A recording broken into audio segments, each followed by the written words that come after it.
À quoi sert la règle des douzièmes dans les calculs de marée? C'est ce qu'on va voir dans cette vidéo qui est un extrait de ma formation Permis Hauturier Malin. Et surtout, restez avec moi jusqu'à la fin car j'ai une surprise pour vous. Allez, c'est parti! La règle des douzièmes. Alors à quoi ça sert la règle des douzièmes? C'est une règle qu'on va utiliser pour faire nos calculs de marée. Parce que comme la vitesse de la marée montante ou descendante n'est pas linéaire, si on veut connaître la hauteur d'eau à un moment quelconque de la marée, on va utiliser cette méthode simple et approximative qui est appelée la règle des douzièmes. Donc vous voyez sur cette courbe que je vous ai déjà montré que la marée ne monte pas de manière linéaire et ne descend pas de manière linéaire. Vous avez une courbe plus ou moins sinusoïdale. Et donc on va considérer que durant une marée, la vitesse d'évolution de la hauteur d'eau, ici vous avez les heures de la marée et puis en verticale la hauteur d'eau, donc qui évolue. On va considérer que pendant la première heure marée, la hauteur va monter de 1/12 de marnage. Donc on va voir comment le calculer après. Donc 1/12 du marnage qui monte, admettons qu'on prend une marée montante, j'ai 1/12 du marnage de hauteur d'eau en plus pendant la première heure de la marée. Ensuite, je vais avoir 2/12 du marnage en plus pendant la deuxième heure. Ensuite, je vais avoir 3/12 du marnage en plus pendant la troisième heure. À nouveau 3/12 du marnage en plus pendant la quatrième heure. Et puis, ça va diminuer 2/12 du marnage pendant la cinquième heure et 1/12 du marnage pendant la sixième heure. Donc, ce qu'il faut retenir dans la règle des douzièmes, c'est cet enchaînement-là. 1/12, 2/12, 3/12, 3/12, 2/12, 1/12. Donc ça fait 1, 2, 3, 3, 2, 1. Donc évidemment, ça fonctionne pour une marée montante ou pour une marée descendante, peu importe. Donc je vous rappelle, le marnage, c'est la différence de hauteur entre la pleine mer et la basse mer. Et donc ce marnage, on va le découper en douzièmes. Alors, si on regarde un peu plus en détail ce que ça fait, vous voyez que sur cette courbe-là, on a bien divisé donc, notre marée montante, mais on aurait pu prendre une descendante aussi. Mais là, vous voyez que j'ai une marée montante et je l'ai bien divisée en 6 heures, en 6 tranches, en 6 heures. Puisque la marée montante fait à peu près 6 heures, j'ai fait 6 tranches.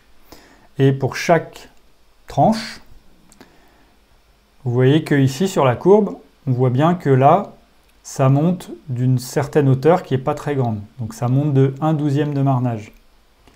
Ensuite, pendant la deuxième heure ici, vous voyez que ça monte déjà un peu plus vite, un peu plus de hauteur gagnée sur la deuxième heure. Donc 2/12 de marnage. Sur la troisième heure, ça prend une vitesse de croisière, on va dire. Vous voyez que pendant la troisième heure, ça monte encore plus vite ici, donc 3/12 de marnage. Pendant la quatrième heure, vous voyez que c'est à peu près équivalent, donc toujours 3/12 de marnage. Et puis, vous voyez que sur les deux dernières heures, la courbe va être un peu moins raide, donc ça va ralentir. Cinquième heure, on va se retrouver ici à 2/12 de marnage, donc comme dans la deuxième. Et puis, sixième heure, ça ralentit encore plus, on arrive sur le haut de la courbe, donc ça va varier de 1/12 de marnage. Alors pour faire ça, il faut calculer deux éléments. Le premier, c'est donc l'heure marée qu'on va appeler HM. Donc on sait que la durée moyenne d'une marée montante ou descendante, c'est 6 heures. Et donc pour calculer la valeur de l'heure marée, on va diviser la durée de la marée, dont on a déjà parlé, par 6. Donc l'heure marée, c'est la durée divisée par 6. C'est-à-dire que quel que soit le temps de la marée montante ou descendante, on veut 6 tranches égales. Donc on divise ce temps par 6.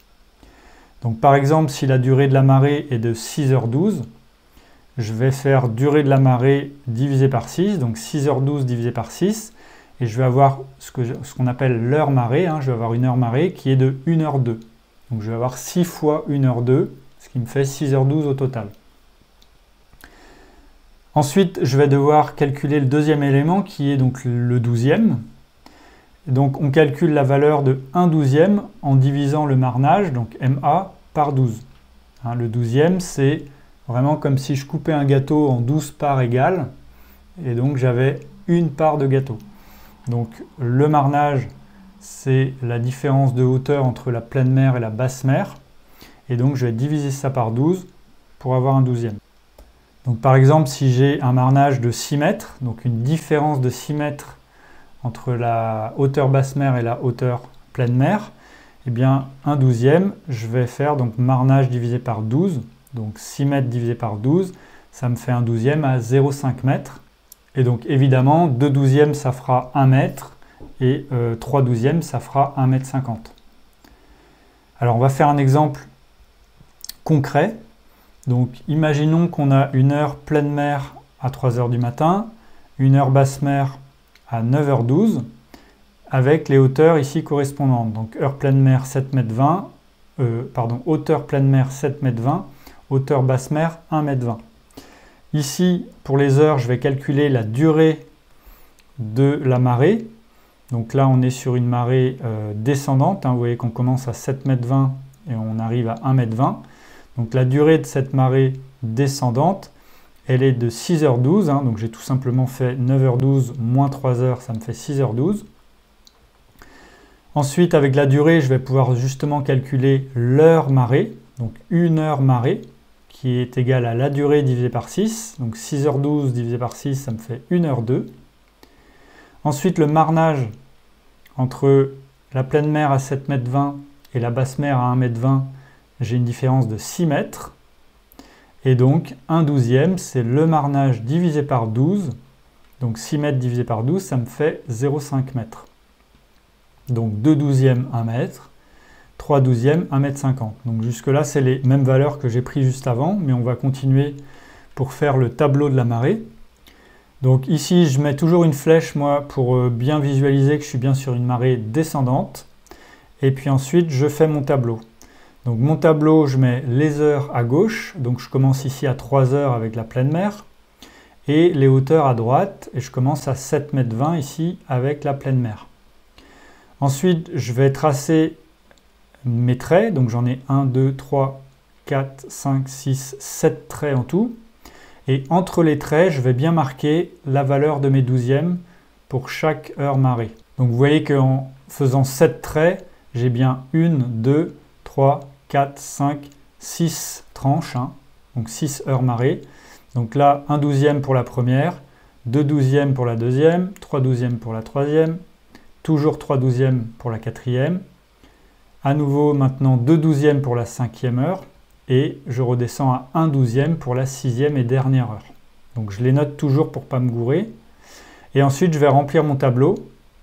Donc ici, 4h02, puisque j'avais 3 heures au départ et j'ai une heure marée de 1h02. Donc 3 heures plus 1h02, ça me fait 4h02. Ici, pour les hauteurs, 7,20 m. J'enlève un 12e, pardon. C'est pour ça que la flèche orange est importante, pour ne pas se tromper. Ici, pour les hauteurs, je suis à marée descendante, donc je vais enlever les 12e. Donc 7,20 m moins un 12e, donc moins 0,5 m, ça me fait 6,70 m. Okay, donc je vais aller comme ça remplir mon tableau. Alors là, je vais vous le remplir ligne par ligne, mais je vous conseille de vous occuper d'abord des heures. Donc là, pour chaque heure, je vais rajouter 1h02 jusqu'à la fin. Et puis pour les hauteurs, je vais enlever à chaque fois, puisque je suis à marée descendante, donc la valeur de 2 12e ou alors de 3 12e, etc. en fonction de la tranche dans laquelle je suis. Donc ici, ça me fait 5h04. Alors je vais tous les afficher. Donc vous voyez les heures ici, donc à chaque fois j'ai 4h02, 5h04, 6h06. Vous voyez qu'on rajoute 1h02 à chaque fois. Et j'arrive ici à 9h12. Je suis bien ici à la basse mer à 9h12, donc c'est cohérent. Ensuite, pour les hauteurs, j'ai enlevé donc ici 2 12e. 2 12e, c'est 1 mètre. Donc 6,70 moins 1 mètre, ça fait bien 5,70. Ensuite, j'enlève 3 12e, c'est 1,50 m. Donc 5,70 moins 1,50 m, ça me fait 4,20, etc. etc. J'enlève 3 12e, j'enlève 2 12e, j'enlève 1 12e. J'arrive ici à 1,20 m. C'est bien la hauteur basse mer que j'ai ici. Donc ça, c'est des informations que j'ai récupérées dans l'annuaire des marées ou sur un site sur lequel j'ai les informations sur la marée. Donc je le répète, cet exemple, il représente une marée descendante. Donc j'ai mis la flèche ici vers le bas. mais le tableau sera exactement le même pour une marée montante, c'est-à-dire qu'on va commencer avec les premiers horaires ici et finir avec l'horaire de fin en bas. Et puis les hauteurs ici, au lieu de soustraire les 12e, on va ajouter les 12e. Et donc on commencera avec une petite valeur en haut, on finira avec une plus grande valeur en bas. Mais on fait ça toujours dans le même sens. Et puis là, je mettrai une flèche comme ça vers le haut pour bien m'indiquer que c'est une marée montante. Mais il faut faire surtout attention aux marées descendantes. C'est là que vous pouvez oublier de soustraire. Vous allez peut-être additionner au lieu de soustraire si vous n'y faites pas attention. Et donc dans ce tableau, maintenant, je peux trouver facilement l'heure de certaines hauteurs. Donc par exemple, 5,70 m, je sais que j'aurai 5,70 m à 5h04. Donc là, j'ai quelques valeurs, on va dire, voilà, j'ai quelques valeurs avec les horaires pour une certaine hauteur. Mais généralement, je vais avoir besoin de quelque chose de plus précis. Je vais par exemple déterminer qu'il me faut une hauteur de 6 mètres pour passer à tel endroit. Eh bien, vous voyez, 6 mètres, je suis entre ici et ici. Donc, je vais devoir faire un petit produit en croix pour avoir l'horaire exact à laquelle j'ai 6 mètres d'eau. Ou inversement, j'ai un horaire précis, admettons 5h30, donc entre 5h et 6h ici. Je veux savoir à 5h30 quelle est la hauteur exacte. Là, pareil, je vais devoir faire un petit produit en croix. Dans tous les cas, le calcul des marées, il sert à déterminer une hauteur précise. Puisqu'on a profondeur égale hauteur plus sonde, j'ai la profondeur qui m'intéresse, j'ai la hauteur justement que je vais déterminer grâce à ce tableau de marée, et j'ai la sonde qui est indiquée sur la carte ou qui est donnée dans l'exercice. Comme promis, j'ai une petite surprise pour vous. Si vous souhaitez vous préparer au permis hauturier, je vous propose mon pack gratuit permis hauturier dans lequel vous trouverez un document PDF qui vous résume la procédure d'inscription, les modalités d'examen, le matériel nécessaire, et quelques conseils pour bien vous préparer, ainsi que la liste de tous les liens utiles pour vous inscrire en tant que candidat libre. Mais surtout, je vous offre une vidéo d'1 heure dans laquelle je réalise un examen blanc du permis hauturier devant vous, de A à Z, ce qui vous permettra de savoir à quoi vous attendre avant l'examen. Et si jamais vous voulez vous tester, vous pourrez avoir accès au PDF, vous pourrez essayer de faire l'examen blanc avant de voir cette vidéo qui vous servira du coup de correction. Pour récupérer votre pack gratuit permis hauturier, il vous suffit de cliquer sur le premier lien juste sous cette vidéo et je vous l'envoie directement. Je vous dis bon vent et à bientôt.